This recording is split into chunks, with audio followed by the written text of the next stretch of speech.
அந்த ஸ்பாட்ல எஸ்பி இருந்திருக்க வேணாவா? இவ்வளவு பெரிய நிகழ்ச்சி நடக்குது, அங்க வந்து ஒரு பொறுப்பான மாவட்ட காவல்துறை அதிகாரி அங்க இருந்திருக்க வேண்டாமா? இது எல்லாமே செய்யாம இவங்க திட்டமிட்டு செந்தில் பாலாஜிக்கு செய்யற செய்தி அங்க எஸ்பிக்கோ கலெக்டருக்கோ தெரியலன்னா அப்ப செந்தில் பாலாஜி ஹேண்டில் பண்றாருன்னு தான் அர்த்தம். செந்தில் பாலாஜி யாரு? கரூர்ல அவர் வச்சுதான் சட்டம். இன்னைக்கு கூட கரூர்ல அவரை மீறிட்டு எதுவுமே நடக்க முடியாது. அந்த நிலையில தான் வச்சிருக்காரு. அங்க இருக்கிற மாவட்ட ஆட்சித்தலைவர் அவருக்கு கூஜா தூக்குற வேலையை தான் செஞ்சுட்டு இருக்காரு தவிர செந்தில் பாலாஜி தான் அங்க மாவட்ட ஆட்சித்தலைவரா இன்னைக்கு ஆக்ட் பண்ணிட்டு இருக்காரு. ஒரு இடத்துல ஒரு 40 ஆம்புலன்ஸ் கரூர்ல எப்பவும் இருக்குமா? அதுவும் திமுக, நான் கேட்கறதுக்கு பதில் சொல்லுங்க, அதுவும் திமுக மருத்துவமனைன்னு போட்டு ஸ்டிக்கர் ஒட்டி இருக்குமா?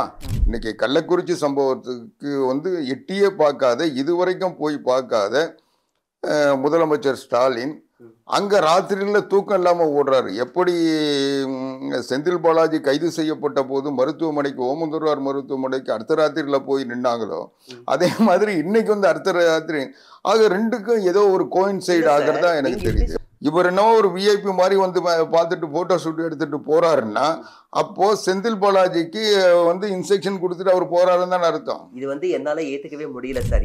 விஜய் அந்த இடத்துக்கு போய் மருத்துவமனையில இருந்து எல்லாருக்கும் மருத்துவ உதவி கிடைக்கிறதுக்கு வழி செஞ்சிருப்பாருன்னா களம் வந்து இவருக்கு சாதகமா இருக்கு. இன்னைக்கு இருக்கிற இந்த திமுகவுடைய சூழ்ச்சி அன்னைக்கு எடுபடாம போயிருக்கும். செந்தில் பாலாஜியினுடைய அந்த வியூகம் தவிடுபடியா இருக்கும். அதுக்கு காரணம் விஜயினுடைய இன்எஃபிஷியன்சி.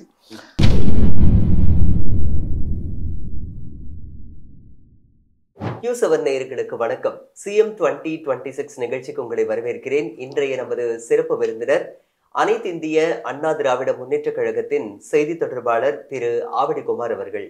வணக்கம் சார். வணக்கம். நல்லா இருக்கீங்களா? நல்லா இருக்கீங்க. குறிப்பா இந்த தாவிக்கு அவருடைய நிலைப்பாடு இப்போதைக்கு எந்த அளவில் இருக்கு சார்? ஒரு அரசியல் விமர்சகரா நீங்க இதை எப்படி பாக்குறீங்க? இல்ல, தாவேக்காவை பொறுத்த வரைக்கும் இன்னும் அரசியல் கட்சியா தன்னை அவங்க வடிவமைச்சிக்கல, அரசியல் நடத்த அவங்களுக்கு முயற்சிக்கலன்னு சொல்லுவாங்க. இன்னும் அந்த ரசிகத்தன்மையோடு ரசிகர் கூட்டத்தை தக்க வைக்கணுன்ற முயற்சியில தான் நடிகர் விஜய் ஈடுபடுறதா அவருடைய நடவடிக்கைகள் காட்டுது. அவர் வந்து ஒரு அரசியல் கட்சிக்குரிய பக்குவமோ அந்த தொண்டர்களுக்கு அதற்குரிய பயிற்சியோ இது வரைக்கும் இல்லை. இனி வருங்காலத்தில் அவர் என்ன செய்ய போறாருன்ற வச்சுதான் ஒரு முடிவு எடுக்க முடியும். சார், ஒரு புறம் பாத்தீங்கன்னா திமுக வந்து ரொம்ப விமர்சிக்கிறதுனால ஏதாவது ஒரு சதி திட்டமா இருக்குமோ அப்படிங்கிற மாதிரி ஒரு பேச்சு. இல்ல, அந்த சம்பவம் வந்து ஒரு சதி திட்டம் தான். இன்னும் சொல்ல போனா அது வந்து திமுகவை தவிர வேற எந்த கட்சியும் இருக்கக்கூடாதுன்னு மாநில அளவில் அவங்க திட்டமிட்டு பணியாற்றிட்டு வராங்க. அதுவும் குறிப்பா எதிர்கட்சிகள் இருக்கவே கூடாது, திமுக விமர்சிப்பவர்கள் இருக்கவே கூடாதுன்றதை அவங்க எப்பவுமே செய்யக்கூடியவங்க தான் செஞ்சிட்டு இருக்காங்க. அதுவும் குறிப்பா கரூர் மாவட்டத்தை பொறுத்த வரைக்கும் செந்தில் பாலாஜியை தவிர வேற யாரும், அவர் எந்த கட்சியில இருக்கிறாரோ அந்த கட்சி மட்டும்தான் அந்த ஊர்ல இருக்குன்னு நினைக்கக்கூடியவர். அதுக்காக முழுமையா தன்னுடைய அதிகாரத்தையும் செல்வாக்கையும் பயன்படுத்தக்கூடியவர். இன்னைக்கு பொறுத்த வரைக்கும் தமிழ்நாட்டில் ஒரு அரசு இருக்குன்னா ஸ்டாலின் அரசுல அதிகபட்ச அதிகாரம் படைத்த ஒரு நபர்னா செந்தில் பாலாஜி தான். அவர் அமைச்சராக இருக்கிறாரோ இல்லையோ ஆனால் அதிகாரம் பெற்றவர். அதை பார்த்தீங்கன்னா நீங்கள் அவரை கைது செய்ய சொல்ல முதலமைச்சர்லேருந்து எல்லாம் மருத்துவமனைக்கு ராத்திரியில் பதற்றி ஓடின சம்பவம்னு நம்ம பார்த்துருப்போம். அவரை மருத்துவமனையில் அவரை கைது செய்ய விடாமல், அவரை கொண்டு போய் சிறையில் வைக்க விடாமல் அவர் மருத்துவமனையில் பண்ணது, அதுவும் ஸ்டான்லி மருத்துவமனையில் கொண்டு போய் வச்சிருந்தது. இப்படி பல சம்பவங்கள் அவர் தொடர்ந்து ஓமந்தூரார் மருத்துவமனையில் சபரேஷன்லேருந்து எல்லாம் போய் பார்த்தது. இது எல்லாமே இதே மற்ற அமைச்சர்கள் கைது நடவடிக்கை வர சொல்ல அந்த பதட்டம் திமுகவில் இல்லை. ஆனால் எல்லாரை விட ஒரு அதிகபட்ச திமுகவுக்கு பணத்தை சேமித்து தரவர் அல்லது மக்கள் பணத்தை வந்து கொள்ளடிச்சு தரவர்ன்ற வகையில் அவருக்கு அந்த அதிகாரமும் அந்த அனுமதியும் அவருக்கு கிடைக்குது. அதனால அதே நிலை தான் இன்னைக்கு செந்தில் பாலாஜி. இன்னைக்கு கள்ளக்குறிச்சி சம்பவத்துக்கு வந்து எட்டியே பார்க்காத, இதுவரைக்கும் போய் பார்க்காத முதலமைச்சர் ஸ்டாலின் அங்க ராத்திரியில தூக்கம் இல்லாம ஓடுறாரு. எப்படி செந்தில் பாலாஜி கைது செய்யப்பட்ட போது மருத்துவமனைக்கு ஓமந்தூரார் மருத்துவமனைக்கு அடுத்த ராத்திரியில போய் நின்னாங்களோ, அதே மாதிரி இன்னைக்கு வந்து அடுத்த ராத்திரி ஆக ரெண்டுக்கும் ஏதோ ஒரு கோயின்சைட் ஆகிறதா எனக்கு தெரியுது. சொல்றீங்க கட்சி அப்படிங்கறத தாண்டி ரெண்டு பேருக்கு கூட நட்புறவு ரீதியில கூட பார்க்க போயிருக்கலாம். அதையே நீங்க அந்த மாதிரி பாக்குறீங்க? நட்பு வேற, இந்த சம்பவங்கள் ரெண்டுமே வந்து அது வந்து ஊழல் குற்றச்சாட்டில் கைது செய்யப்பட்டவர். அவர் அந்த குற்றச்சாட்டை முன் வச்சதே ஸ்டாலின் தான். ஏற்கனவே செந்தில் பாலாஜி எந்த குற்றத்தின் அடிப்படையில் இடி ரெய்டோ இல்லை வழக்கோ வந்ததோ அந்த வழக்கை போடணும்னு சொல்லி அதே கரூரில் பேசினது அன்னைக்கு எதிர்கட்சி தலைவராக இருந்த ஸ்டாலின் தான். அவர் மேலே மட்டும் இல்லாமல் அவர் தம்பி மேலேயே நடவடிக்கை எடுக்கணும். அவங்க தான் இந்த மாநிலத்தில் குறுநில மன்னர்கள் மாதிரி இந்த ரவுடிதனம் பண்ணிக்கிட்டு இருக்காங்க எல்லாம் கடுமையாக விமர்சனம் பண்ணி ஒரு பேசின ஸ்டாலின் அவர் மேலே நடவடிக்கை எடுக்க சொல்ல அவர் ராத்திரியில் பதட்ட போட்டு அவர் வந்து செந்தில் பாலாஜியை வந்து இவங்க கார்னர் பண்ணுறாங்க. அவரை வந்து இதய நோய் அவருக்கு வர வச்சுட்டாங்க. ராத்திரியில் அவருக்கு அந்த கைது பண்ணி கொண்டு வந்ததுனால இதய நோயே வந்துருச்சுன்னு சொன்னார். அது மட்டும் இல்லாமல் இதற்காக மத்திய அரசை எதிர்த்து கடுமையாக விமர்சனம் பண்ணார். அதாவது எந்த நேரத்துலையும் அவர் முதலமைச்சர் அவ்வளோ தரம் தாழ்ந்தோ அல்லது பதட்டப்பட்டோ பேசி நம்ம இது வரைக்கும் பார்க்கல. அப்போ அவர் வெளியிட்ட அந்த வீடியோலாம் எடுத்து பார்த்தீங்கன்னா மத்திய அரசை மோதிப்பார், எட்டிப்பார், தொட்டுப்பார், நான் விட்டேனா பாருலாம் பேசியிருக்காரு. அதனால அந்த அளவுக்கு பதட்டம் வர்ற அளவுக்கு செந்தில் பாலாஜிக்கும் அவருக்கும் உறவு இருக்கு. நீங்க சொன்ன மாதிரி அவர் நண்பர் இல்லை.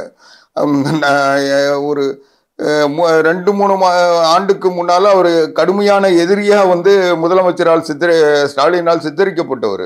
அவர் எப்படி வந்து 2 வருஷத்துக்குள்ள ஒரு நட்பை வந்து ஒரு பாரம்பரிய நட்பா மாறிட முடியும்? அதனால இன்னும் சொல்ல போனா ஸ்டாலினை செந்தில் பாலாஜியை விட கடுமையா விமர்சனம் பண்ணவங்க இருக்க மாட்டாங்க. அவர் அதிமுக சொல்ல மிக கடுமையா என்னன்னு கேட்டா அவர் வந்து நீங்க இப்படி சொல்றீங்க கட்சி வேற நட்பு ரீதியில மனிதாபிமானத்தின் அடிப்படையில உதவி செய்யறதும் வேற. இது மாதிரி பல விதமான இது எதுவுமே உதவி இல்லை. சட்டத்தை வந்து தனக்கு சாதகமா பயன்படுத்தி அவரை காப்பாற்றுறதுக்கான முயற்சி தான். இது வந்து ஒரு நீதிமன்ற ஒரு குற்றம் சாட்டப்பட்டு காவல்துறையில் விசாரணையில் இருக்கிற ஒருத்தரை ஒரு முதலமைச்சரோ அல்லது அமைச்சர்களோ போய் காப்பாற்றணும்னு நினைச்சாங்கன்னா அதுக்கு சட்ட ரீதியா நீதிமன்றத்துக்கு தான் போகணுமே தவிர நேரடியாக அவரை போய் விடுவிச்சிருங்கன்னு சொல்ல முடியுமா? அதனால அவங்க வந்து செந்தில் பாலாஜி ஒரு காரியத்தில் ஈடுபடுறாருன்னா அந்த காரியம் முதலமைச்சர் ஸ்டாலினுடைய ஆலோசனையோடு, அறிவுரையோடு, பாதுகாப்போடு, அவருடைய விருப்பத்தோடு நடைபெறுதுன்னு தான் இதுவரைக்கும் நடந்த சம்பவங்கள் காட்டுது. இந்த 4 வருஷமும் அதுதான் நாங்கள் பார்த்துக்கிட்டு இருக்கோம். அதன் அடிப்படையில் இன்னைக்கு வந்து இவ்வளவு பெரிய 41 பேர் உயிரிழப்பு. அந்த உயிரிழப்புக்கு முன்னால நடைபெற்ற அந்த கூட்டத்தில் நடைபெற்றதா வந்து ஊடகங்கள்ல சமூக ஊடகங்கள்ல வர விஷுவல்கள் அங்க இருந்தவங்க சொல்ற அந்த சமூக ஊடகங்கள்ல வர செய்திகள் இதையெல்லாம் பார்க்க சொல்ல இது நிச்சயமா செந்தில் பாலாஜியினுடைய கண்ணசைவு இல்லாம இப்படி ஒரு சம்பவம் அங்க நடந்துக்க முடியாதுன்னு சொல்லி அங்க இருக்கிற மக்கள் சொல்றது எல்லாத்தையும் வச்சு பார்க்க சொல்ல இது எல்லாத்துக்குமே ஒரு பதட்டம் இருக்கு. நீங்க ஒன்றும் இல்லை, இவர் துணை முதலமைச்சர் உதயநிதி ஸ்டாலின் எங்க இருந்தாரு? அந்த சம்பவம் நடக்க சொல்ல துபாயில் இருந்தாரு. உடனடியா அங்கிருந்து ஒரு தனி விமானத்தை ஏற்பாடு பண்ணி இங்க வராரு. வந்து எட்டி பார்த்துட்டு எல்லாத்துக்கும் வந்து ஒரு போட்டோ ஷூட் நடத்திட்டு மறுபடியும் அவரு திரும்பி போறாரு. சார் இது வந்து இப்படி அரசியலா நீங்க பாக்குறீங்க? ஒரு அரசியல் இல்லைங்க, ஓடி வந்து ஒரு மனிதாபிமானமா அவர் பார்த்திருந்தாருன்னா வந்து அவங்களோட களத்துல இருந்திருக்கணும். அல்லது அவர் பொறுமையா கூட வந்திருக்கலாம் அந்த நேரத்தில். ஏன்னா முதலமைச்சர், நான் சொல்றது கேளுங்க, முதலமைச்சர் வந்துட்டாரு. முதலமைச்சர் வந்ததுக்கு பிறகு துணை முதலமைச்சர் யாரும் தேட போறது இல்லை. ஆனா இவர் வந்திருந்தாருன்னா முதலமைச்சர் போயிட்ட பிறகு கூட அவர் இருந்து அங்க உத்தரவுகள் போடுறது, அதிகாரிகளுக்கு தேவையான ஆலோசனைகள் சொல்றது, மக்களுக்கு உதவிகள் செய்யறது ஒரு துணை முதலமைச்சருடைய கடமை. அதுல நாங்க வந்து குறுக்கிட விரும்பல. ஆனா அதையெல்லாம் செய்யாம இவர் என்ன ஒரு விஐபி மாதிரி வந்து பார்த்துட்டு போட்டோ ஷூட் எடுத்துட்டு போறாருன்னா அப்போ செந்தில் பாலாஜிக்கு வந்து இன்ஸ்ட்ரக்ஷன் கொடுத்துட்டு அவர் போறாருன்னு தான் அர்த்தம். இது வந்து என்னால ஏத்துக்கவே முடியல சார். இப்போ ஒரு கட்சியை சேர்ந்த ஒரு கட்சி சேர்ந்தவர் நீங்க இப்போதான் கரெக்டா வந்து பிரச்சனைக்கு வரீங்க. ஒரு கட்சியை சேர்ந்தவர்கள் அந்த கட்சிக்கு அது சம்பந்தம் இல்லைன்னா ஏன் இவ்வளோ பதட்டம் அடைகிறாங்க? நான் இன்னும் சொல்கிறேன், முதலமைச்சர்லேருந்து எல்லாரும் வந்தாங்க. இவங்களுக்கு அங்கே என்ன சம்பவம் நடந்ததுன்னு தெரியும். உடனடியாக ஒரு நபர் விசாரணை கமிஷன் அமைச்சாங்க. அதெல்லாம் நான் எதுவும் அது வந்து அவ்வளோ அவசரம் ஏன்னு கூட நான் கேட்கல. ஆனால் அதற்கு பிறகு எதற்கு ஏடிஜிபி பேட்டி கொடுக்குறாரு, டிஜிபி பேட்டி கொடுக்குறாரு, பொறுப்பு டிஜிபி பேட்டி கொடுக்குறாரு, அதை விட ஒரு மூத்த ஐஏஎஸ் அதிகாரி அடிஷனல் தலைமை செயலாளர் ரேங்க்ல இருக்கிற அந்த அம்மா எதுக்கு பேட்டி கொடுக்குறாங்க? அமுதா ஐஏஎஸ் எதுக்கு பேட்டி கொடுக்குறாங்க? இது வரைக்கும் நடந்த சம்பவங்கள் ஏதாவது பேட்டி கொடுத்துருக்காங்களா? ஒரு முதலமைச்சர் வந்து அங்க பார்வையிட்டு கருத்து சொல்லாதப்போ அமுதா ஐஏஎஸ் ஏன் அங்க போய் அவ்வளவு அரசு தரப்புல அவங்களோட அரசு தரப்பு இல்ல அரசு அப்போ அரசு தரப்புக்கு என்ன நடந்ததுன்னு தெரியாதுன்றதுனாலதான் விசாரணை கமிஷன் வச்சிருக்காங்க. அவங்க விசாரணை பண்ணி ஏற்கனவே போலீஸ் விசாரணையில் பிரச்சனைகள் இருக்கு, ஒரு நம்பகத்தன்மை இருக்காது. அதனால ஒரு பொது விசாரணைக்கு ஒரு ரிட்டையர்டு ஜட்ஜ்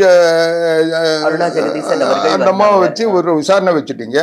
அதுக்கப்புறம் பொதுமக்களுக்கு விளக்க வேண்டிய அவசியம் எங்க வருது? அவங்கள விளக்கணும். அப்போ எதுக்கு அந்த விசாரணை கமிஷன்? அவங்க தரப்புல நீங்க அவங்க தரப்பு இல்லைங்க. அவங்க தரப்பு யாரு?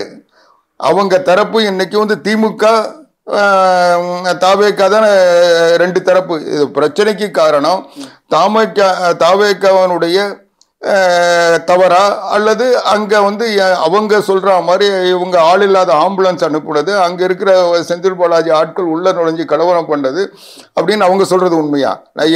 நான் இன்னும் சொல்றேன், எந்த மருத்துவ இப்போ கரூர்ல இப்போ அந்த சம்பவம் நடந்த உடனே ஆம்புலன்ஸ் அத்தனை எப்படி வந்தது? அந்த ஆம்புலன்ஸ் அத்தனை கழக மருத்துவமனைன்னு திமுக ஸ்டிக்கர் ஒட்டி எப்படி வந்தது? அப்போ இவங்க திட்டமிட்டு ப்ரிப்பேரா இருந்திருக்காங்க தானே. அதாவது அது உயிரிழப்பு வேணா அவங்க பார்த்துருக்கலாம், பார்த்துக்காம இருந்திருக்கலாம், இவ்வளவு தொகை எதிர்ப்பு. ஆனா அங்க சம்பவத்தை அவங்க எதிர்பார்த்திருக்காங்கன்னு தானே அர்த்தம். அப்போ அதாவது இவர் இந்த சம்பவம் நடந்த உடனே விஜய் அங்கிருந்து தப்பிச்சு போனது அது அவருடைய குறைபாடுன்னு எடுத்துக்கலாம். ஆனா அந்த சம்பவம் நடந்த உடனே விஜய் வந்து போன உடனே களத்தை இவங்க எடுத்துக்கிறதுக்கு இவங்க ப்ரிப்பரேஷன் இல்லாம எப்படி முடியும்? ப்ரிப்பரேஷன் எப்படி சார் சொல்ல முடியும்? நீங்க சும்மா இல்ல நீங்க அதாவது உங்களுடைய கேள்வியில நியாயம் இருக்கான்னு பாருங்க. ஒரு இடத்துல ஒரு 40 ஆம்புலன்ஸ் கரூர்ல எப்பவும் இருக்குமா? அதுவும் திமுக, நான் கேட்கறதுக்கு பதில் சொல்லுங்க, அதுவும் திமுக மருத்துவமனைன்னு போட்டு ஸ்டிக்கர் ஒட்டி இருக்குமா? இது வரைக்கும் இருந்திருக்கா?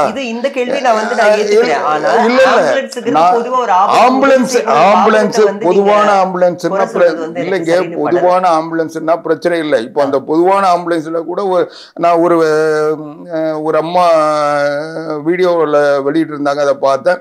ஆம்புலன்ஸ்ல ஏற சொல்ல உயிரோட இருந்தாங்க, ஆனா ஆம்புலன்ஸ் இறங்க சொல்ல அவங்கள வந்து என்ன பண்ணாங்கன்னு தெரியல, இறந்துட்டாங்கன்னு. அது ஆம்புலன்ஸே நம்பகத்தன்மை இல்லைன்னு சொல்றாங்க. ஆம்புலன்ஸ் வந்து அரசனுடைய ஆம்புலன்ஸ் 108 ஆம்புலன்ஸ் இல்லை, ஆனா இது திமுக மருத்துவமனை ஆம்புலன்ஸ்ன்றதுனால அவங்க நம்பகத்தன்மை இல்லைன்ற இதெல்லாம் வந்து விசாரணை கமிஷன் தானே முடிவு பண்ண முடியும். நான் என்ன சொல்றேன், இவங்க வந்து இந்த கூட்டத்தை சரி பண்றதுக்கு அரசாங்கம் என்ன முயற்சி எடுத்தாங்க? விஜய் தவறு பண்ணாருன்றது நான் ஏத்துக்கிறேன். அவங்க கவனக்குறைவு அதிகம் இருந்தது, அவங்களுக்கு வந்து பொறுப்பற்ற தன்மை இருந்ததுன்னு கூட நான் ஒத்துக்கிறேன். ஆனா அரசாங்கம் மக்களை காக்கிறதுக்கு போலீஸ் என்ன நடவடிக்கை எடுத்தது? அங்க இருக்கிற மாவட்ட ஆட்சித்தலைவர் என்ன பண்ணாரு? ஒரு மாவட்ட ஆட்சித்தலைவர் இவ்வளவு பெரிய கூட்டம் நடக்குதுன்னா அங்க கண்காணிக்க வேண்டாமா? இன்னும் கேட்டா அந்த எஸ்பி என்ன பண்ணாரு? அந்த ஸ்பாட்ல எஸ்பி இருந்திருக்க வேணாவா? இவ்வளவு பெரிய நிகழ்ச்சி நடக்குது, அங்க வந்து ஒரு பொறுப்பான மாவட்ட காவல்துறை அதிகாரி அங்க இருந்திருக்க வேண்டாமா? இது எல்லாமே செய்யாம இவங்க திட்டமிட்டு செந்தில் பாலாஜிக்கு செய்யற செய்தி அங்க எஸ்பிக்கோ கலெக்டருக்கோ தெரியலன்னா அப்ப செந்தில் பாலாஜி ஹேண்டில் பண்றாருன்னு தான் அர்த்தம். செந்தில் பாலாஜி யாரு? செந்தில் பாலாஜி ஒரு மக்கள் பிரதிநிதியா இருக்கலாம், ஆனா அமைச்சர் இல்ல. அமைச்சர் இருந்தா அவர் வந்து சொல்றதுக்கு கலெக்டர் கேட்கறதோ இல்ல எஸ்பி கேட்கறதோ சரி. ஆனா எந்த அதிகாரமும் இல்லாத செந்தில் பாலாஜி விளக்கம் சொல்றன்ற பேர்ல எந்த நிமிஷம் என்ன நடந்தது, யார் வந்தாங்க, அதுக்கு நீங்க பொதுவா பாத்தீங்கன்னா விஜயினுடைய ஆட்கள் மட்டுமே அங்க கூடியிருந்தா செருப்பு எப்படி வீசுவாங்க? அதுதான் சொல்றாங்க, கவனத்தை ஈர்க்கிறதுக்காக காலணி வீசப்படுது. கவர்னத்தை எந்த எனக்கு வந்து விஜயினுடைய ரசிகர்கள் அரசியல் மயப்படுத்தப்படாதவர்கள் அதுன்றதுல எனக்கு பூரணமான நம்பிக்கை உண்டு. ஆனா விஜய் மேல வெறித்தனமான பாசமும் அன்பும் வச்சிருக்கவங்க அவங்க வந்து செருப்பு காலணி வீசுற அளவுக்கு அங்க எந்த நிலவரம் நடக்கல. அங்க வந்து விஜய் பேச சொல்ல செந்தில் பாலாஜிக்கு இதை வருத்தம் இருக்கலாமே தவிர அந்த ரசிகர்களுக்கு என்ன வருத்தம் இருக்கு? அதுல அவரு எந்த ரசிகர்களை விமர்சனம் பண்ணாரா இல்ல வேற யாரையாவது விமர்சனம் பண்ணாங்களா? யாருமே முழுக்க இல்லைங்க. அங்க அவருடைய பிரச்சாரத்தில் அவருடைய பேச்சில் ஒருத்தருக்கு வந்து பாதிப்பு ஏற்படுதுன்னா அது செந்தில் பாலாஜி மட்டும் தானே. அப்போ செருப்பு வீசுறாங்கன்னா செந்தில் பாலாஜிக்கு ஆதரவானவர்கள் அங்க இருந்தா தானே வீச முடியும். ஆனா செந்தில் பாலாஜி அதுக்கு விளக்கம் கொடுத்திருக்காரு. கிட்டத்தட்ட செருப்பு வீசினது அப்படிங்கிறது 6வது நிமிஷத்துல என்ன பத்தி அதெல்லாம் அவர் அந்த நொடி கணக்கு இந்த மனக்கணக்கெல்லாம் அவர் போட்டு சொல்லட்டங்க. இது எல்லாம் எங்க போய் சொல்லணும்? அந்த விசாரணை கமிஷன்ல போய் சொல்லணும் அல்லது நீதிமன்றத்துல வழக்கு வந்தா இவரை கூப்பிட்டு கேட்டாங்களா இவர் சொல்லணும். செய்தியாளர் சொல்ல வேண்டிய ஏங்க நான் ஒரு சம்பவம் நடந்தது அன்றைக்கு இரவே அந்த சம்பவம் நடந்த உடனே முதலமைச்சர் ஒரு விசாரணை கமிஷன் அமைச்சு அவங்க கிட்ட வந்து வேற யாரும் இதை பத்தி பேசக்கூடாதுன்னு சொல்றாரு. அதை வந்து தலைமைச் செயலாளர் நிலையில் இருக்கிற ஒரு அபுதா ஐஏஎஸ் மீறுறாங்க, அங்க இருக்கிற ஏடிஜிபி மீறாரு, அங்க டிஜிபி மீறாரு, செந்தில் பாலாஜி மீறி அறிக்கை விடுறாருன்னா இது என்ன சட்டத்தை மதிக்கிறாங்க? அவங்க அமைச்ச கமிஷன் அவங்களே ஏத்துக்கல. அவங்க அமைச்சர் கமிஷன் விசாரணை பண்ணி அவங்க நல்லது கெட்டது சொல்றதுக்கு பிறகு விமர்சிக்கலாம், அது வேற. அல்லது நீதிமன்றத்துல வந்து போய் கருத்தை சொல்லலாம், அங்க இவங்களுக்கு தெரிஞ்ச தகவலை அங்க சொல்லலாம். விசாரணையில இவங்க போய் சொல்ல முடியுமே தவிர ஒரு பொது வெளியில இவங்களுக்கு என்ன தேவை இருக்கு, என்ன அவசரம், ஏன் அந்த பதட்டம்? இதுக்கு பொறுத்திருந்ததா சார் பார்க்க முடியும். ஏன்னா அரசியல் ரீதியா சில விஷயங்கள் அரசியல் அப்படின்னா அவதூறு பரப்புறாங்க. அரசியல் ரீதியா இது வந்து கரூர் வந்து செந்தில் பாலாஜியுடைய கோட்டை, அந்த கோட்டையில வந்து விஜய் வந்து நுழைய முடியாதுன்னு ஒரு எச்சரிக்கையை வச்சு அவர் விரட்டி விட்டாங்க. அதுதான் நடந்தது. அதுக்கு இவருடைய அறியாமை, இவருடைய தலைமை பண்பு சரியா இல்லாதனால, இவருக்கு கட்சி நடத்த தெரியாதனால இவர் பலியாயிட்டாரு. இப்போ நீதிமன்றமே, உயர் நீதிமன்றமே இந்த வழக்கை பொறுத்த வரைக்கும் விசாரணைக்கு வர்றப்போ விஜய்க்கு வந்து தலைமை பண்பு கிடையாத ஒரு தலைவன் அப்படிங்கிற மாதிரி ஒரு கருத்தை வந்து வெளியிட்டு இருக்கு. அதுதாங்க நாங்க தொடர்ந்து அதுதானே சொல்றோம். அவர் வந்து மாநாடு நடத்துறன்ற பேர்ல வந்து ஷூட்டிங் தான் நடத்துறாரு தவிர கட்சியினுடைய மாநாடு எதுவும் நடத்தலை இது வரைக்கும். அதே மாதிரி பொதுக்கூட்டத்திலையும் அவர் வந்து வசனம் பேசிட்டு தான் இது விட்டுறாரு. அது எல்லாத்துலேயுமே வந்து அவருடைய செயல்பாடு வந்து ஒரு முதலமைச்சர் ஆகக்கூடிய தகுதியை தனக்கு இருக்குன்றதை காட்டுறதுக்கு எந்த செயல்பாடும் இல்லை. எல்லாமே அவர் ரசிகர்கள், அவரை சூழ்ந்திருக்கிற ரசிகர்கள் சந்தோஷப்படணும், அவங்க மகிழ்ச்சியா இருக்கணும், அவங்களுக்கு வந்து விரும்புற மாதிரி ஒரு பேசணும்னு தான் அவர் செஞ்சிட்டு இருக்கு. சரி சார், இப்போ இந்த விஜய் வந்து நடிகர் அப்படிங்கறத 2-3 தடவை நீங்க அழுத்தி சொல்லிக்கிட்டே இருக்கீங்க. அவர் நடிகர் தான் இல்லன்னு சொல்லல, அவர் வந்து தலைவாங்கிற ஒரு படம். அவர் தலைவர் ஆகிறதுல எனக்கு எந்த ஆட்சேபனையும் இல்லை. அனைத்து இந்திய அண்ணா திராவிட முன்னேற்ற கழகத்தின் பொதுச் செயலாளர் புரட்சி தமிழர் எடப்பாடியார் கூட அவர் வந்து கட்சி தொடங்க சொல்ல வாடிச சொல்லியிருக்காரு. எங்களுக்கு அவர் வந்து அரசியல் நடத்தலைன்ற வருத்தம் தான். இன்றைக்கு அரசியல் நடத்த தெரியாம திமுகவுக்கு ஒரு களம் அமைச்சு கொடுத்துட்டாரு என்ற நிலைதான். இன்னைக்கு கூட பாத்தீங்கன்னா தாவேகா திராவிட முன்னேற்ற கழகத்தை வந்து ஒரு எதிர்ப்பு நிலையில அவங்க அணுகுனதுனால திமுகவில் இருக்கிற இளைஞர்கள், இன்னும் சொல்ல போனா ஐடி விங்கில் இருக்கிறவங்க எனக்கு கிடைச்ச தகவல்ல 90% விஜய் பின்னால போயிட்டாங்க. 2வது சிறுபான்மை மக்கள் பெரும்பகுதி விஜய் பின்னால போயிட்டாங்க. இன்னும் சொல்ல போனா கடந்த தேர்தலில் திமுகவை தூக்கி பிடிச்ச பாதிரியார்கள்லாம் வந்து விஜயை ஆதரிக்கிறாங்க.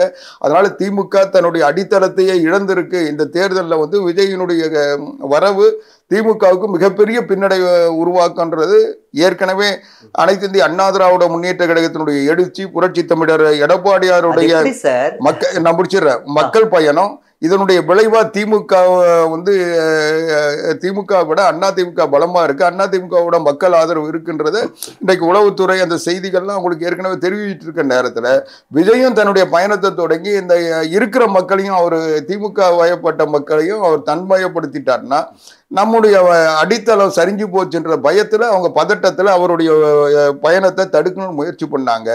எடப்பாடியாருடைய பயணத்தை தடுக்க முடியாது. ஏன்னா அவர் வந்து அதிமுக வந்து ஒரு கட்டுப்பாடான கட்சி, கட்டமைப்பு உள்ள கட்சி. அதனால ஒவ்வொரு ஊர்லயும் நிர்வாகிகள் அதை சரியா கண்காணிக்கிறாங்க. அதனால இவங்க இடையில பூந்து குழப்பம் பண்ண முடியல. அதை முயற்சி பண்ண பார்த்தாங்க. ஆம்புலன்ஸை விட்டு, ஆள் இல்லாத ஆம்புலன்ஸை விட்டு எடப்பாடியாருக்கு அந்த நிலையை உருவாக்குனாங்க. ஆனா அதை எப்படி எதிர்கொள்ளணுமோ அப்படி எதிர்கொண்டு அவங்கள வந்து அம்பலப்படுத்தியதுனால எங்க கிட்ட வர முடியல. அவங்களுக்கு யார் வராங்க போறாங்கன்னு தெரியாதனால ஏமாந்துட்டாங்க. நீங்க இப்படி சொல்றீங்க. அதிமுக, திமுக இந்த 2 கட்சிகள் தான் ஒரு மிகப்பெரிய ஆலம்பரம் மாதிரி நம்ம தமிழ்நாட்டுல தேசிய அளவிலான அங்கீகாரம் பெற்ற ஒரு கட்சியா விளங்கிட்டு இருக்கு. அப்படி இருக்கிறப்போ நேத்துக்கு பெஞ்ச மழையில இன்னைக்கு முளைச்ச காளான் மாதிரி தாவேக்காங்கிறது இப்பதான் வந்திருக்கு. இன்னும் தேர்தல் காலத்துல ஒரு பிள்ளையார் சுழி கூட போடாதப்போ இந்த கட்சியை பார்த்து திமுக பயப்படுறதுக்கான அவசியம் என்ன? அப்ப கூட்டம் கூட்டம் வந்து எல்லாமே தாவேக்காவுக்கு தான் ஓட்டு போடும் அப்படின்னா எந்த வகையில நியாயம்? எடப்பாடியார் அவர்களே சொல்லிருக்காரு, கூடுற கூட்டம் எல்லாம் அந்த கட்சிக்கு ஓட்டு போடுமான்னு கேட்டா நானே தான் எத்தனையோ பேட்டியில சொல்லியிருக்கேன். நயன்தாரா நகை கடை திறந்தா நயன்தாராவை பாக்குறதுக்காக வர கூட்டம் தான் வருமே தவிர நகை வாங்குற கூட்டம் வராது. அதனால இது வந்து கூட்டம் சேர்க்கிறது ஒரு நடிகன்ற முறையில அவர் இன்னைக்கும் மார்க்கெட் உள்ள நடிகர். அதுல எந்த மாற்று கருத்து எனக்கு இல்லை. அதனால அந்த கூட்டம் வரும். அதை வச்சு அதை அத்தனையும் ஓட்டாக்க முடியுமானா ஓட்டாக்க முடியாது. ரெண்டாவது அது வந்து அரசியல் வயப்பட்ட கூட்டமானா அது இல்லைன்றதுதான் கரூர் சம்பவம் காட்டுது. இன்னைக்கு அந்த கட்சியினுடைய பொதுச் செயலாளர் புஷி ஆனந்தா அவர் என்ன சொல்றாரு, எனக்கு கூட்டத்தை பத்தியே தெரியாது, என்னை விட்டுருங்கன்றாரு. அப்போ அந்த கட்சி எப்படிப்பட்ட கட்சின்றதுக்கு அது ஒரு உதாரணம். அவர் ஒரு முன்னாள் எம்எல்ஏவாவும் இருந்திருக்காரு. அப்போ அதுக்கு தெரியாது, விஜய்க்கு சம்பந்தம் இல்லை, பொதுச் செயலாளருக்கு தெரியாதுன்னா அப்போ அந்த கட்சி வந்து அவங்க இன்னும் கட்சியை அமைக்கல, ரசிகர்களை வச்சுக்கிட்டு அவங்க வந்து ஷோ காட்டுறாங்கன்னு தானே பொருள் ஆகுது. அதனால அவங்களுடைய நடவடிக்கைகள் தான் அது சொல்லுது. இப்போ தர்மபுரியில திரு எடப்பாடியார் அவர்கள் பிரச்சாரத்துக்காக பொதுக்கூட்டத்துக்காக அங்க போனப்போ அவரை வரவேற்று தாவேகாவின் சார்பில் விளம்பர பதாகைகள் வைக்கப்பட்டிருந்தது. அப்போ ஒருவேளை இந்த ஒரு விஷயத்தின் மூலமா விஜய் அவர்கள் வந்து திமுக கூட கூட்டணி சேர முடியாதுங்கிறதுக்காக அதிமுக கூட கூட்டணி சேர்றதுக்கு இது ஒரு முதல் ஸ்டெப்பா இருக்கும் நம்ம எடுத்துக்கலாமா? அது வந்து இதுக்குள்ள இறங்கிய கூட்டணின்ற கற்பனைக்கெல்லாம் போக வேண்டாம். ஏன்னா வந்து ஒரு இழப்புல இருந்து ஒரு பாதிப்புல இருந்து அதிமுக வந்து ஆள் பிடிக்கிற நிலை எப்பவும் இல்லை, இப்பவும் இருக்காது. அது வந்து புரட்சி தலைவர் எம்ஜிஆர், புரட்சி தலைவி அம்மா காலத்துல இருந்து புரட்சி தமிழர் எடப்பாடியார் அதை பின்பற்றி வரும். எங்களுக்கு வந்து இன்னொருத்தர்கிட்ட போய் அவங்க துக்கத்துல போய் நாங்க வந்து ஆள் பிடிக்கிற நிலைமை இல்லை, அது எங்களுக்கு தேவையில்லை.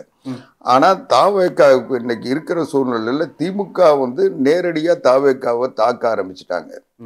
நேரடியா அவங்கள வந்து எப்படியாவது அடிச்சிடணும், விஜய் வந்து எந்த நிலையிலையும் மறுபடியும் அரசியல் நடத்தக்கூடாது என்ற நிலைக்கு அவங்க போயிட்டாங்க. அதனுடைய உச்சம்தான் கரூரில் நடந்த சம்பவம். அதனால அவங்களுக்கு வந்து திமுக நம்மளை அடிக்குது. அப்போ எடப்பாடியார் உடனே களத்துக்கு போனது, இதை அரசியல் ஆக்காதீங்க, இந்த உயிரிழப்புல வச்சு அரசியல் இது ஒண்ண வேணாம், ஒரு மனிதாபிமானத்தோட பாருங்கன்னு சொல்லி அவர் சொன்ன அந்த அணுகுமுறை, இதையெல்லாம் தாவேக்கா தொண்டர்கள் இவ்வளவு சூழ்நிலையில கூட நமக்கு வந்து ஒரு அனுசரணையான ஒருத்தர் இருக்காருன்றதுக்காக அவரை நோக்கி வராங்க. ரெண்டாவது, திமுகவில் இருந்து நம்மளை பாதுகாக்கிறோன்னா அது அதிமுகவில் மட்டும்தான் முடியும்ன்றதை அவங்க நம்புறாங்க. அதனால அண்ணன் எடப்பாடியார் தான் இன்னைக்கு விஜயினுடைய அரசியல் சரியா இல்லைனாலும் சரியா இருந்தாலும் அந்த அந்த அரசியலை வந்து திமுக எதிர்கொள்கிற வலிமை உங்களுக்கு இல்லை. திமுகவினுடைய தில்லுமுள்ளுகள்ல இருந்து இவங்க எதிர்கொள்றது அவ்வளோ எளிமையானது இல்லைன்றதை அவங்க புரிஞ்சுக்கிட்டாங்க. அதனால திமுக தாக்குதல்ல இருந்து தன்னை தற்காத்து கொள்ளணும்னா அதிமுகவினுடைய ஆதரவு தேவைன்றதை கீழ்மட்டத்தில் இருக்க தொண்டர்கள் முடிவு செஞ்சாங்க. அதனுடைய எக்கோ தான் தர்மபுரியில் நடந்தது இந்த அணுகுமுறை. இப்போ இந்த இடஒதுக்கீடு விவகாரம் அப்படிங்கிறது கரூர்ல பார்க்கும்போது நாங்க இந்த இடம் கேட்டோம் இங்கதான் கொடுப்போம்னு கொடுத்தாங்க. அதிமுகவுக்கும் ரவுண்டானாவில கேட்டு வேலுசாமிபுரத்துல கொடுத்தாங்க, தாவேக்காவிலையும் ரவுண்டானாவில கேட்டாங்க, வேலுசாமிபுரத்துல கொடுத்தாங்க. அதனால ஒருவேளை இந்த 2 கட்சி இப்போ வந்து ஒண்ணு சேர்றதுக்கான வாய்ப்பு இப்ப அமைஞ்சிருச்சோ அப்படிங்கிற ஒரு சந்தேகம் சமூக வலைத்தளங்கள்ல சிதறவிடப்படுது. அதாவது அனைத்து இந்திய அண்ணா திராவிட முன்னேற்ற கழகத்தை பொறுத்தவரை நீங்க சொன்னாம கேட்ட உடனே கொடுத்தாங்கன்றதுலாம் தவறு.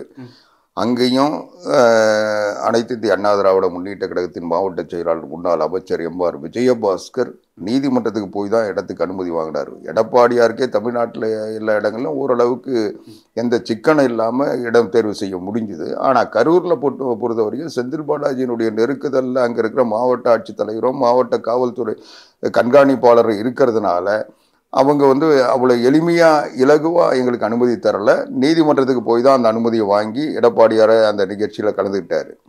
அதனால் இன்றைக்கு அதாவது என்னென்னா இது அரசியல் தெரிஞ்ச அத்தனை பேருக்கும் தெரியும். இது முழுக்க முழுக்க செந்தில் பாலாஜியினுடைய கைங்கரியன்றது எல்லாருக்கும் தெரியும். ஆனால் அது அவங்க விஞ்ஞான முறைப்படி ஊழல் செய்யறதுல எக்ஸ்பர்ட்ன்றதுனால அது எப்படி செஞ்சாங்கன்றது கண்டுபிடிக்கிறதுலையும் அவங்களுக்கு தாமதம் இருந்திருக்கலாமே தவிர அதிலிருந்து தப்பிக்கலாமே தவிர. ஆனால் இதில் எந்த விதமான இந்த சம்பவத்துக்கு செந்தில் பாலாஜி தான் காரணன்றது எல்லாருக்குமே தெரியும். இன்னும் தேவைப்பட்டா அனைத்து இந்திய அண்ணா திராவிட முன்னேற்ற கழக ஆட்சி வந்ததுக்கு பிறகு 26க்கு பிறகு இதை நாங்கள் வெளிப்படுத்த தான் செய்வோம்.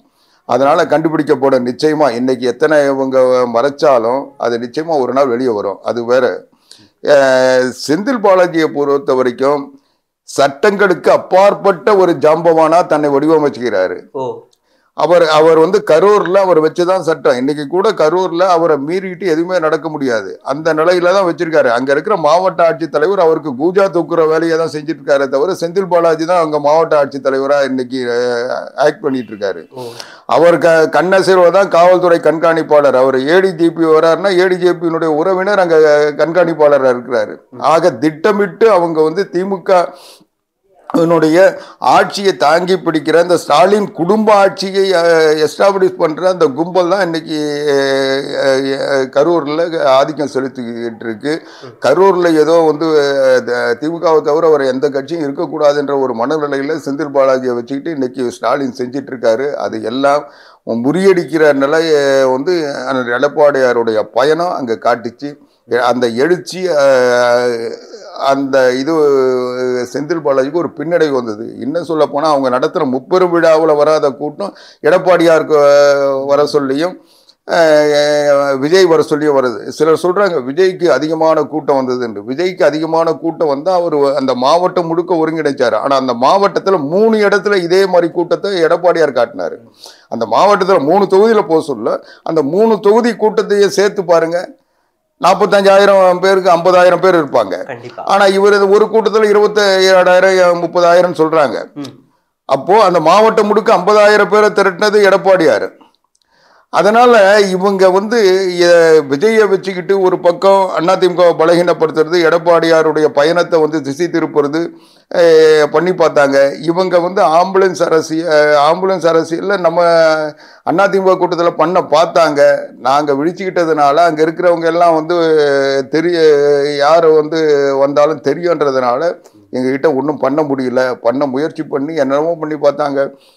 யார் அந்த சாருன்னு ஒருத்தர் இருக்காரு அமைச்சரா, அவர் அங்கே ஆம்புலன்ஸை வச்சுட்டு அங்கே போய் சுற்றி கித்தி பார்த்து ஆம்புலன்ஸுக்கு என்னவோ அவர் தான் வக்காலத்து வாங்குற மாதிரி பண்ணிட்டு இருந்தாரு. அதனால இவங்க ஆம்புலன்ஸ்ன்னு போடுறதுனாலேயே எல்லாம் ஆம்புலன்ஸ் ஆகிடாது. ஆம்புலன்ஸு அதிகாரப்பூர்வமான 108 ஆம்புலன்ஸ் இருக்கு. அது இல்லாமல் இவங்க போடுற கழக மருத்துவமனை ஆம்புலன்ஸுங்களும் இருக்கு. அதனால எந்த நிகழ்ச்சியில இல்லாத ஒரு அதிசயமா தாவக்கா கொடி கட்டின ஆம்புலன்ஸ் அங்கே வந்தது. இது எல்லாம் பூரணமா சந்தேகத்தை உருவாக்குது. இது எல்லாமே விசாரணைக்குரியது. அது ஒரு ஆணையம் அமைச்சிருக்காங்க. அந்த ஆணையத்தை நாங்கள் மதிக்கிறோம். அதனால அந்த விசாரணையில் அதெல்லாம் தெரியும். அங்கே இருக்கிற மக்கள் இன்னைக்கு சமூக வலைதளங்களில் வெளியிடுற செய்திகள் அந்த ஆணையத்தினுடைய பார்வைக்கு போகாமையா போயிடும். அது போகும். அதை அந்த விசாரணையில் சரியில்லைன்னா நீதிமன்றம் இருக்குது. நீதிமன்றத்தில் இன்னைக்கு வழக்குகள் போட்டுக்கிட்டு இருக்காங்க. அதெல்லாம் காலப்போக்கில் தெரிய தான் செய்யும். இந்த ஒரு வாதத்தை முன் வச்சு அந்த பேருந்து பறிமுதல் பண்றதுக்கும் நீதிமன்றம் உத்தரவு பிறப்பிச்சிருக்கு. இதை நீங்க எப்படி பாக்குறீங்க? இல்ல, அது வர வழியில ஒரு விபத்து நடக்குது. விபத்து நடந்தது, அந்த டிரைவர் நிறுத்தாம வந்துட்டாருன்னா அது நீதிமன்றம் அதுக்கான நடவடிக்கை எடுத்திருக்காங்க. இதுல ஒன்றும் பெரிய சம்பவம் இல்லை. அது ஒரு விபத்து சார்ந்து அந்த வாகனத்தை பறிமுதல் பண்ணி விசாரணைக்கு உட்படுத்துறது, அந்த பாதிக்கப்பட்டவருக்கு நீதி கிடைக்க செய்கிறது, அது நீதிமன்றத்தினுடைய வேலை. அதை தான் செஞ்சுருக்காங்க. அது இந்த கரூர் சம்பவத்தோடு நீங்கள் சம்மந்தப்படுத்துறது எனக்கு புரியலை. சரிங்கய்யா. இப்போ நிறைவாம்சமா இன்னொரு கேள்வி. விஜய் வந்து இப்ப இப்பேற்பட்ட ஒரு துயர சம்பவம் நடந்தப்போ அங்க இருந்து தப்பிச்சு ஓடி வந்ததை நம்மளால பார்க்க முடிஞ்சது.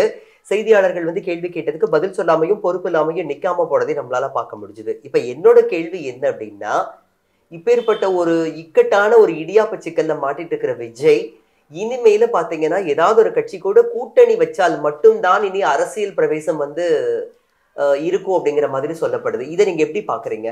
இல்ல அவர் வந்து ஒரு தலைவருக்குரிய நடைமுறை கூட அவர் தெரியாத ஒருத்தரா இருக்கிறார்.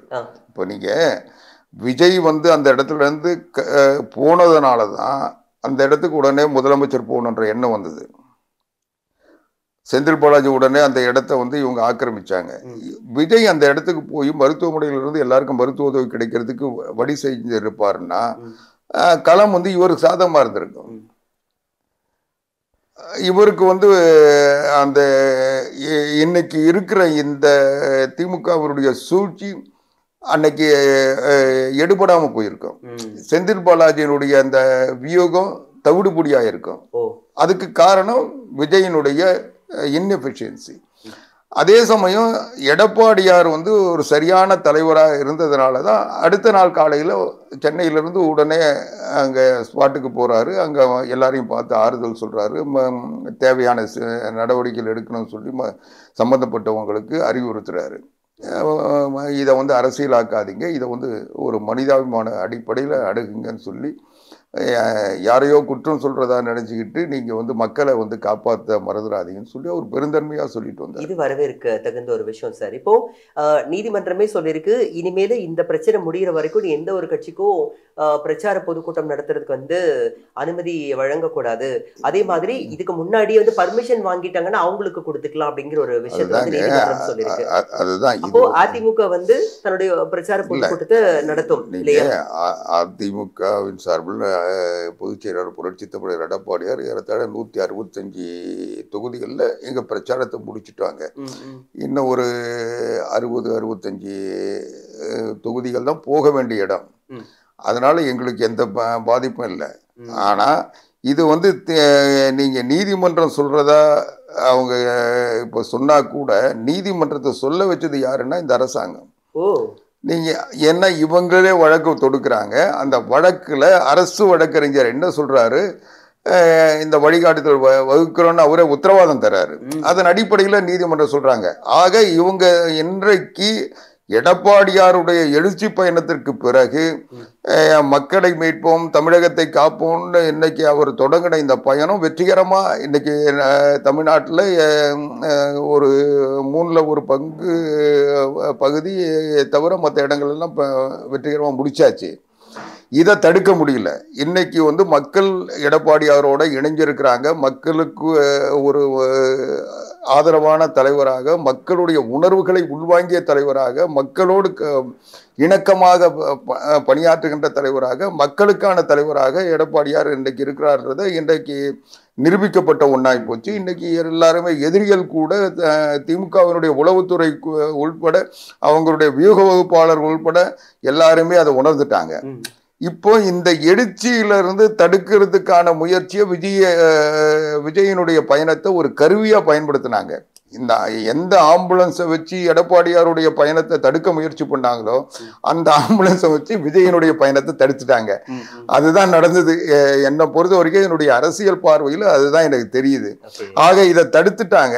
ஆனாலும் இப்போ தொடர்ந்து இந்த முயற்சியில் இருக்கக்கூடாதுன்றதுக்காக நீதிமன்றத்தை இந்த சம்பவத்தை பயன்படுத்தி அதுக்காக கூட இந்த சம்பவம் உருவாக்கப்பட்டிருக்கலாம். அது வந்து எனக்கு தெரியாது. அந்த எண்ணம் வந்ததுன்னா அதுக்கு வந்து தப்பு இல்லை. அப்படி அந்த உருவாக்கியதை தடுக்கணும்னு முயற்சி பண்ணாங்க. அதனால எந்த வகையிலும் எடப்பாடியாருடைய எழுச்சிக்கு முன்னால இவங்க வந்து இன்னைக்கு இவங்களுடைய சதி திட்டங்கள் இன்னைக்கு திமுகவில் பார்த்தீங்கன்னா எடப்பாடியாருக்கு இணையா பிரச்சாரம் பண்றதுக்கு ஆளே இல்லை. ஸ்டாலின் போய் இவ்வளவு கூட்டத்தை சேர்க்க முடியாது, அந்த இடத்துல இவ்வளவு பெருந்தன்மையோட பேச முடியாது, அங்க இருக்கிற மக்களுடைய பிரச்சனைகளை தெரிஞ்சு அவர் துண்டு சீட்ல வந்து விளக்கம் சொல்ல முடியாது. உதயநிதி அதை விட 2 பேருக்கு அந்த தகுதி இல்லை. அந்த முயற்சிக்கு அவங்க ஈடுபட்டாலும் அது நடக்காதுன்னு அவங்களுக்கு தெரியும். அப்போ திமுகவில் வேற யாருமே இதுக்கு தான் வந்து யாராவது சிவகார்த்திகேயன் வருவாரா இல்லை நயன்தாரா வருவாங்களான்னு அவங்க தேடிக்கிட்டு இருக்காங்க. யார் வந்தாலும் அது வந்து நடிகர் கூட்டமாக தான் இருக்குமே தவிர ரசிகர் கூட்டமாக தான் இருக்கும் தவிர. ஏற்கனவே ஸ்டாலினுடைய அண்ணன் மூக்க அழகிரி ஒரு முயற்சி பண்ணி வடிவேலை கூட்டு போய் கூட்டம் சேர்த்தாரு. கடைசியில் என்னாச்சு? வடிவேலு தான் காணாமல் போனார். அதிமுக ஜெயிச்சு ஆட்சிக்கு வந்தது. அதனால அந்த மாதிரி பரிசோதனை இவங்க ஏதாவது பண்ணுவாங்க. அது எது பண்ணாலும் எடப்பாடியார் மக்கள் தலைவர், மக்களோடு இருக்கிறாங்க. 4.5 வருஷத்துல எடப்பாடியார் ஆட்சியில் செஞ்ச சாதனைகள் மக்கள் பயன்பெற்று இருக்கிறாங்க. அந்த பயன்பாடு இன்னைக்கு அவரை வந்து மக்கள் வரவேற்கிறாங்க. உங்க ஆட்சி 4.5 வருஷம் எங்களுக்கு நிம்மதியா இருந்தோம், எங்கள் எண்ணங்கள்லாம் நிறைவேறிச்சு, இன்னைக்கு இந்த ஆட்சியில நாங்க இவ்வளவு துன்பங்களுக்கு ஆளாகி இருக்கிறோம்னு அவங்க வருத்தத்தை தெரிவிக்கிறாங்க.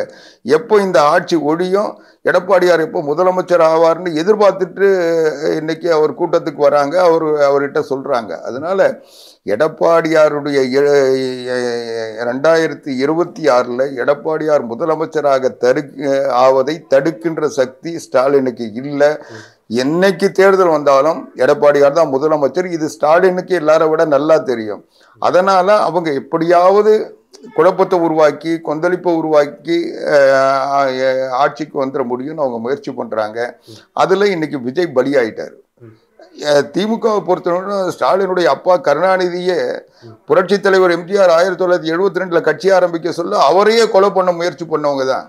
இதே ஆவடியில் அன்றைக்கு 1973 பிப்ரவரி மாதம் 2ஆம் தேதி புரட்சி தலைவர் எம்ஜிஆரையே கொலை பண்ண முயற்சி பண்ணவங்க தான். அதை மீறிக்கிட்ட ஒரு மேடைக்கு சிறப்பு கூட்டம் நடக்க சொல்ல அந்த கூட்டத்துக்கு வந்தார். அந்த சம்பவங்கள்லாம் நடந்தது. ஏன் புரட்சி தலைவி அம்மா பாண்டிச்சேரியில் பிரச்சாரம் பண்ணிட்டு வர சொல்ல கொலை பண்ண முயற்சி பண்ணவங்க தானே. அதனால இந்த சம்பவத்தில் 41 பேரை வந்து மரணத்துக்கு திமுக வந்து வழிவகுத்திருக்குன்றதுல எனக்கு எந்த வித தயக்கமும் இல்லை. ஏன்னா அவங்களுடைய பேக் ரெக்கார்டு அப்படி.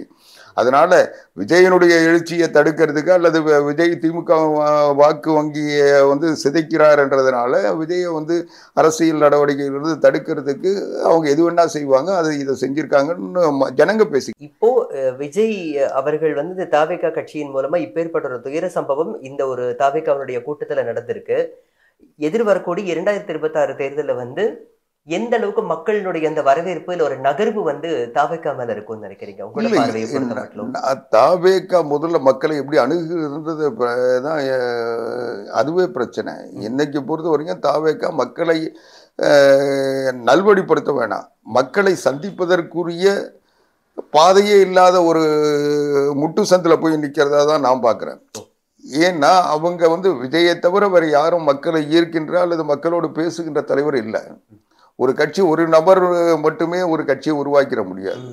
ஒவ்வொரு மாவட்டத்திலையும் அறிமுகமானவர்கள் வேணும், ஒவ்வொரு ஊர்லேயும் அறிமுகமானவர்கள் வேணும், அந்த கட்சியினுடைய உணர்வுகளை உள்வாங்கியவர் ஒவ்வொரு பூத்லையும் இருக்கணும். இது எதுவுமே இல்லாமல் ஒரு கட்சியை உருவாக்க முடியும், முதலமைச்சர் ஆகிட முடியும்னு கனவு கண்டாங்கன்னா அது அரசியல் தெரியல, இன்னும் சொல்ல போனால் அறியாமல் இருக்காங்கன்னு எடுத்துக்கலாமே தவிர அவருடைய ரசிகர் மன்றத்தை அரசியல் வயப்படுத்தி அரசியல் தலைவராக இவர் தன்னை வந்து உயர்த்திட்டார்னா அதுக்கு சில காலம் தேவைப்படும், பயிற்சி தேவைப்படும். அதை வந்து இவர் வேறொரு கட்சியோடு அல்லது வேறொரு கூட்டணியோடு சேர்ந்து தான் பெற முடியும், தனியாக அதை பெற முடியாதுன்றது யதார்த்தமான நிலவரம். அதனால் அதை புரிஞ்சுக்கிட்டு அவர் பயணித்தார்னா அவருடைய அரசியல் பயணம் தொடரும். இல்லைன்னா அரசியல் பயணத்தை விட்டு மறுபடியும் நடிக்க போகலாம். ரொம்ப நன்றி சார். இவ்வளோ நேரம் யதார்த்தமா பல கருத்துக்கள் பற்றியும் இன்றைய தமிழக அரசியலில் இருக்கக்கூடிய நிலவரம் பற்றியும் தெளிவாக சொன்னதுக்கு நன்றி சார். வணக்கம். வணக்கம்.